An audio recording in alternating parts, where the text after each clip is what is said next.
வங்சா Maju புஷ்பாக்கம் வாகன பரிசோதனை மையம் இவ்வாண்டு ஜூன் மாதம் மூடப்படுவதாக இருந்தது.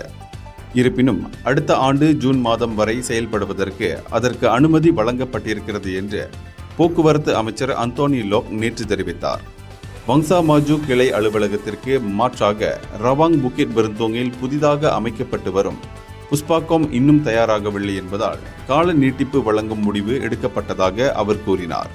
சாலை போக்குவரத்து இலாகா வங்சா மாஜுவில் நிர்மாணிக்க திட்டமிட்டுள்ள புதிய மையத்திற்கான குத்தகை வழங்குதல் நடைமுறை இன்னும் முடியவில்லை. இதன் காரணமாக வங்சா மாஜு கிளை புஷ்பாக்கம் மேலும் ஓராண்டுக்கு அங்கேயே செயல்படுவதற்கு கால நீட்டிப்பு வழங்கப்பட்டிருக்கிறது என்று குறிப்பிட்ட அவர், புஷ்பாக்கம் வாகன பரிசோதனை மையங்களில் நெரிசலை தவிர்ப்பதற்கு சில குறுகிய கால திட்டங்களையும் அறிவித்தார்.